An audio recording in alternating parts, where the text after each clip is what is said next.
अध्याय दुख की परिभाषा। 1. जीवन और दुख का सवाल। हम सबके जीवन में एक सवाल बार बार उठता है, क्यों मैं खुश नहीं हूँ? क्यों बार बार अंदर से खालीपन और बेचैनी महसूस होती है? बचपन में लगता था कि बड़े होंगे तो सब ठीक हो जाएगा। युवावस्था में सोचा पैसा आ जाएगा, नौकरी मिलेगी तो सुख मिलेगा। नौकरी मिली, परिवार बना, कुछ उपलब्धियां भी मिली, परंतु मन फिर भी अधूरा ही रहा। यही अधूरापन ही असली दुख है। दुख का अर्थ केवल आंसू, दर्द या बीमारी नहीं है। दुख का अर्थ है मन का असंतोष। दुख का स्वरूप। हम अक्सर सोचते हैं कि दुख केवल तब होता है जब कुछ बुरा घट जाए, किसी का खो जाना, असफलता मिलना, बीमारी आना। पर सच ये है कि दुख उतना ही है जब सब कुछ होते हुए भी मन खाली लगे। जिसके पास घर नहीं है वह दुखी है। जिसके पास घर है वह और बड़ा घर न होने पर दुखी है। जिसके पास साधन नहीं है वह दुखी है। जिसके पास साधन है वह शांति न मिलने पर दुखी है। यानी दुख केवल कमी से नहीं बल्कि मन की अधूरी तृप्ति से पैदा होता है। दुख क्यों जरूरी है? पहली नजर में ये अजीब लगेगा, दुख जरूरी कैसे हो सकता है? पर सोचिए, अगर हमें कभी दुख ही न होता तो क्या हम सुख की तलाश करते? अगर खालीपन न होता तो क्या हम जीवन का अर्थ खोजते? दुख एक घंटी की तरह है जो हमें जगाता है। ये कहता है तुम अभी रास्ते पर नहीं हो, कुछ गलत दिशा में चल रहे हो। जो दुख और मनुष्य का स्वभाव, मनुष्य स्वभाव से हमेशा अधिक चाहता है। वह जो है उसमें टिकता नहीं और जो नहीं है उसी की तरफ भागता है। बच्चा खिलौना चाहता है, बड़ा हुआ तो पढ़ाई और नौकरी चाहता है। नौकरी मिली तो शादी और परिवार चाहता है। परिवार मिला तो मान सम्मान और समाज में स्थान चाहता है। ये चाह कभी खत्म नहीं होती। इच्छाओं की ये दौड़ ही दुख की असली जड़ है। भाई, दुख की परिभाषा। निष्कर्ष तो क्या दुख से भागना चाहिए? नहीं, दुख को समझना चाहिए। दुख का मतलब है वर्तमान को अस्वीकार कर भविष्य या भूत में उलझ जाना। जब मन कहे अभी जैसा है वैसा नहीं चाहिए, कुछ और चाहिए, वहीं से दुख जन्म लेता है। एक छोटी कहानी। एक संत के पास एक युवक आया और बोला, गुरुजी, मेरे पास सब कुछ है, नौकरी, परिवार, पैसा, फिर भी मैं दुखी क्यों हूँ? संत मुस्कुराए और बोले, तुम्हारा दुख इसीलिए है कि तुम जो पा चुके हो उसे देख नहीं रहे, बस जो नहीं है उसी पर ध्यान लगाए बैठे हो। युवक चुप हो गया। उसने पहली बार महसूस किया कि दुख वास्तव में बाहर की कमी से नहीं, भीतर की सोच से पैदा होता है। क्या मैं अपने पास जो है उसकी कदर करता हूँ? क्या मेरा दुख वास्तविक कमी से है या मेरी अपेक्षाओं से? क्या मैं वर्तमान को स्वीकार करता हूँ या हमेशा भविष्य की ओर भाग रहा हूँ? यह था पहला अध्याय, दुख की परिभाषा। इसमें मैंने जीवन का यथार्थ, उदाहरण और कहानी के साथ समझाया है। आगे के अध्यायों में हम दुख के कारण और फिर समाधान पर गहराई से जाएंगे। और मनुष्य दुख का संबंध। जीवन और प्रकृति का संतुलन। प्रकृति ने इस संसार को संतुलन के आधार पर बनाया है। दिन है तो रात भी है, सुख है तो दुख भी है, जन्म है तो मृत्यु भी है। अगर केवल दिन ही होता तो आंखें थक जाती। अगर केवल सुख ही होता तो जीवन का अर्थ ही मिट जाता। प्रकृति का नियम है विपरीत शक्तियों का संतुलन, और इसी कारण दुख भी जीवन का स्वाभाविक हिस्सा है। मनुष्य की सोच और प्रकृति। जहां प्रकृति हर चीज को संतुलन में रखती है, वहीं मनुष्य हमेशा एक तरफा चाहता है। वह चाहता है सिर्फ सुख हो, दुख न हो। वह चाहता है सिर्फ जीवन हो, मृत्यु न हो। वह चाहता है सिर्फ जीत हो, हार न हो। यही से संघर्ष शुरू होता है। प्रकृति तो संतुलन से चल रही है, लेकिन मनुष्य उस संतुलन को तोड़ना चाहता है, और जब उसकी चाह पूरी नहीं होती तो दुख पैदा होता है। दुख का गहरा रहस्य अगर ध्यान से देखें तो दुख केवल घटना नहीं है बल्कि हमारी व्याख्या है। बारिश हो रही है, किसान खुश है क्योंकि फसल बचेगी। वही बारिश एक यात्री के लिए दुख है क्योंकि वह भीग रहा है। यानी घटना वही है पर प्रतिक्रिया अलग अलग। इससे स्पष्ट है कि दुख का असली स्रोत घटनाएं नहीं, हमारा मन है। 4 मनुष्य और प्रकृति की दूरी। आज का मनुष्य प्रकृति से कट गया है। पहले लोग खेतों, जंगलों और नदियों के बीच रहते थे।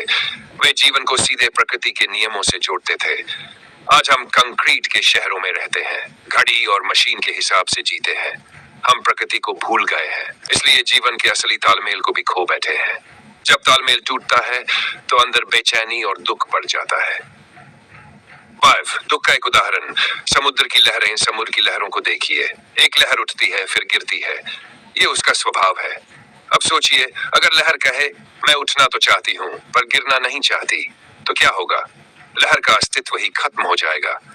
इसी तरह मनुष्य अगर कहे मैं सुख तो चाहता हूँ, दुख नहीं चाहता, तो यह संभव है, क्योंकि सुख और दुख उसी समुद्र की लहरों जैसे है, एक के बिना दूसरा हो ही नहीं सकता।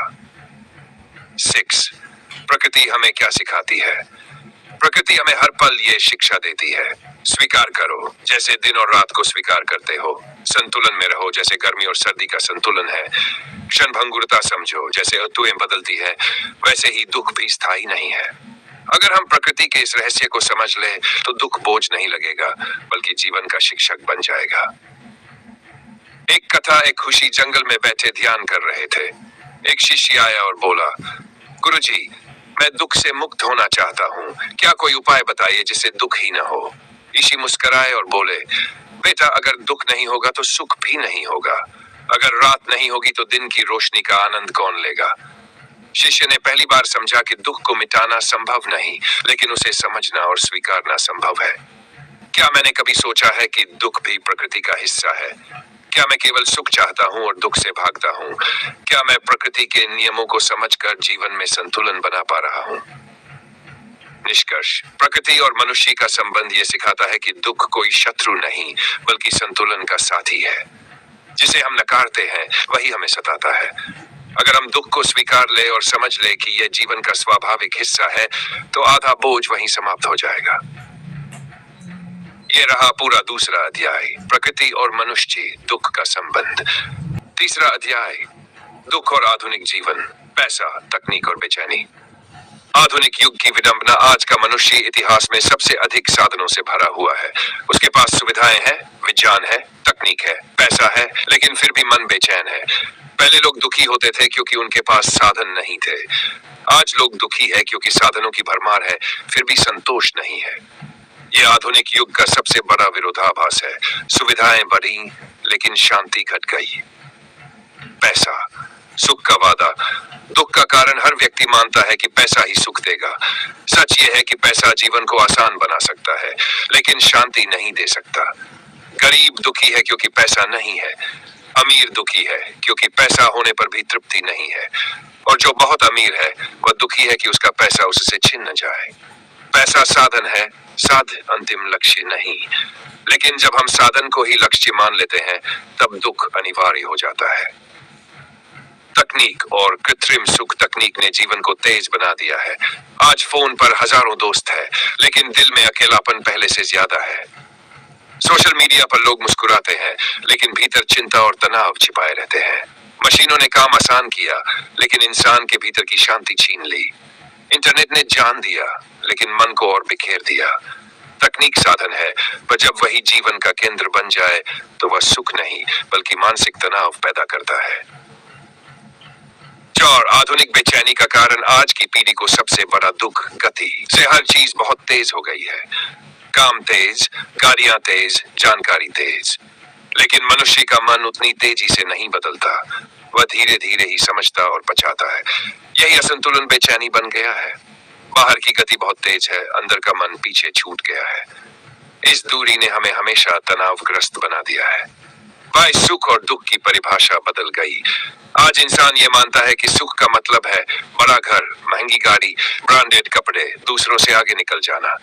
लेकिन जब ये सब मिल जाते हैं तो भी दिल खाली खाली रहता है, क्योंकि असली सुख बाहर की चीजों से नहीं, भीतर की तृप्ति से आता है। सेक्स। एक छोटी कहानी। एक बिजनेसमैन करोड़ों की संपत्ति का मालिक था।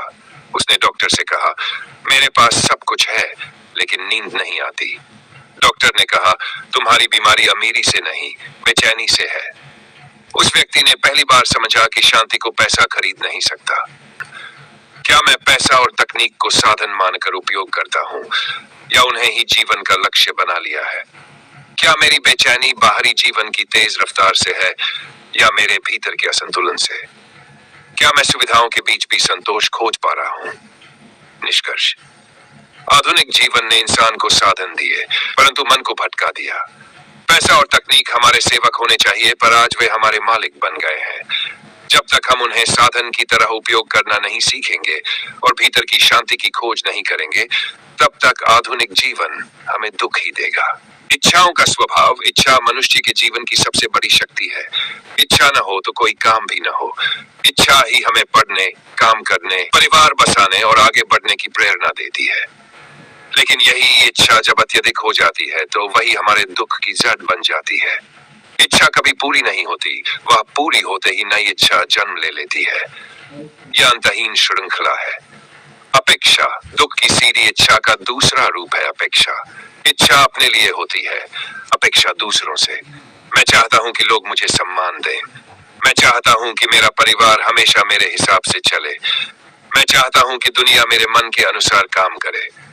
जब ये नहीं होता तो मन आहत होना दुख का सबसे गहरा कारण है। 3.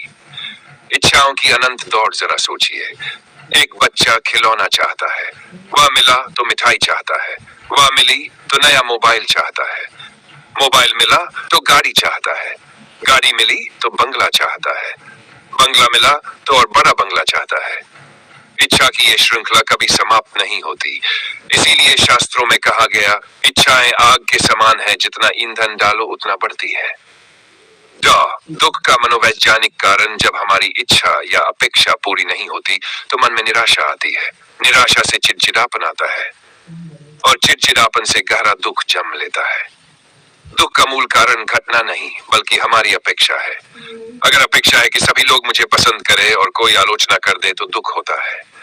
अगर अपेक्षा है कि हमेशा सफलता मिले और एक बार असफलता आ जाए तो दुख होता है। 5. इच्छाओं पर दृष्टिकोण। गीता और बुद्ध भगवद गीता कहती है, इच्छा और क्रोध मनुष्य के सबसे बड़े शत्रु है। जब इच्छा पूरी नहीं होती तो क्रोध आता है और क्रोध से विवेक नष्ट हो जाता है। बुद्ध ने कहा, दुख का कारण तृष्णा इच्छा है। जैसे ही तृष्णा कम होती है, दुख कम होने लगता है। समाधान, इच्छा और अपेक्षा का संतुलन। इच्छा को पूरी तरह मिटाना संभव नहीं है, लेकिन उसे नियंत्रित करना जरूरी है। जो आवश्यक वही इच्छा रखो, जो अनावश्यक है उसे छोड़ दो। दूसरों से अपेक्षा कम करो तो दुख भी कम होगा। अगर हमें सुख चाहिए तो हमें इच्छाओं और अपेक्षाओं पर लगाम लगानी होगी। एक छोटी कहानी। एक साधु ने अपने शिष्यों से पूछा, बताओ संसार में सबसे अमीर कौन है? शिष्यों ने कहा, जिसके पास सबसे अधिक धन हो। साधु मुस्कुराए और बोले, नहीं, संसार का सबसे अमीर वह है जिसकी इच्छाएं सबसे कम है, क्योंकि वह पहले से ही तृप्त है। यौन पाठक से प्रश्न, क्या मेरी इच्छाएं और अपेक्षाएं अनंत है? क्या मैं दूसरों को अपने हिसाब से चलाना चाहता हूँ? क्या मैंने कभी सोचा है कि इच्छाएं जितनी कम होंगी, शांति उतनी अधिक होगी? निष्कर्ष, दुख का मूल कारण न घटना है, न परिस्थिति, बल्कि हमारी अनियंत्रित इच्छाएं और अपेक्षाएं हैं। अगर हम इच्छाओं को साधन मानकर उपयोग करें और अपेक्षाओं को घटाएं, तो जीवन अपने आप हल्का और आनंदमय हो जाएगा। तुलना और ईर्ष्या, सुख की चोरी करने वाला भाव। मन तुलना जाल। मनुष्य का स्वभाव है कि वह खुद को दूसरों से तौलता है। पड़ोसी के पास बड़ी गाड़ी है तो हमें भी चाहिए। सहकर्मी को प्रमोशन मिला तो हमें भी जल्दी मिलना चाहिए। किसी दोस्त के घर में सुख सुविधाएं हैं तो हम भी वही चाहते हैं। तुलना से हमें यह लगता है कि हमारा सुख अधूरा है, यानी हमारी खुशी बाहर की चीजों पर निर्भर हो जाती है। 2. ईर्ष्या, मन की आग। तुलना का दूसरा रूप है ईर्ष्या। जब हमें लगता है कि किसी और के पास अधिक है और मेरे पास कम, तो मन में जलन पैदा होती है। ईर्ष्या धीरे धीरे हमारे मन को भीतर से जला देती है। हम सामने मुस्कुराते हैं लेकिन भीतर कुटते रहते हैं। हम दूसरों की सफलता देखकर दुखी हो जाते हैं, चाहे हमें खुद कोई नुकसान न हुआ हो। यही ईर्ष्या हमें सुख से दूर ले जाती है।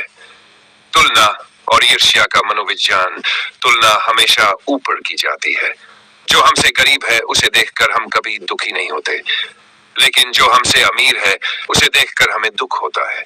यही कारण है कि चाहे हमारे पास कितना भी हो, अगर किसी और के पास अधिक है तो हमें लगता है कि हमारे पास कुछ भी नहीं है।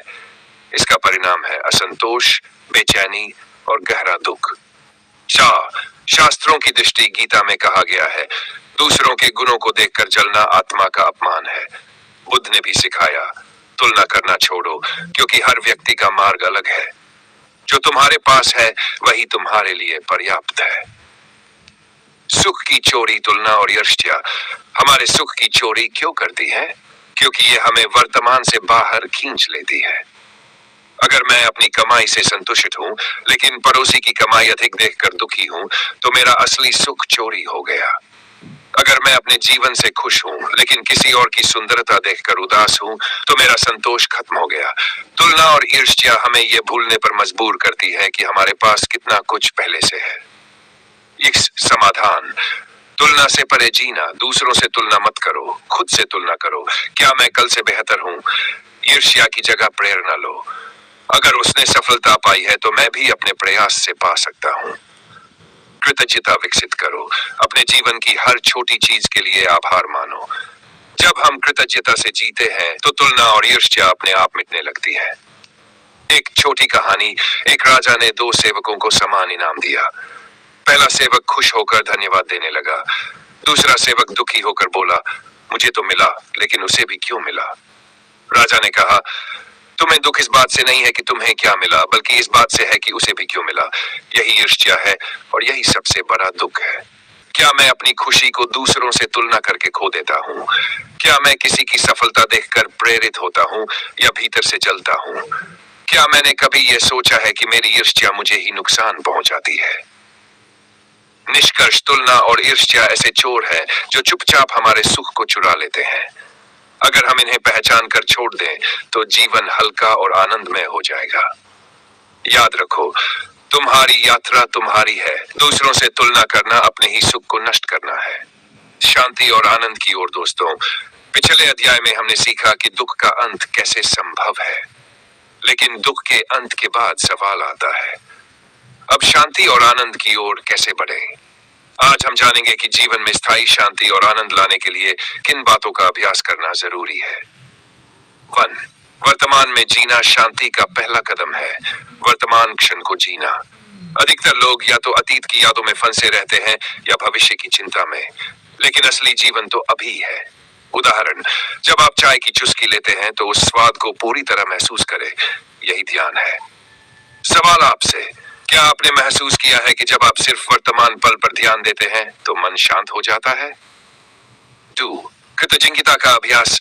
आनंद वहीं जन्म लेता है जहां कृतज्ञता होती है। हर सुबह उठकर सिर्फ 3 चीजों के लिए धन्यवाद दीजिए, चाहे वो आपकी सांस हो, परिवार हो या भोजन। कृतज्ञता हमें अभाव से हटाकर समृद्धि का एहसास कराती है। ध्यान और प्राणायाम मन को शांत करने का सबसे शक्तिशाली साधन है। ध्यान और प्राणायाम सिर्फ 10 मिनट रोज गहरी सांसों के साथ बैठ जाइए। धीरे धीरे भीतर का कोलाहल शांत होने लगेगा। उस शांति में ही आनंद का बीज अंकुरित होता है।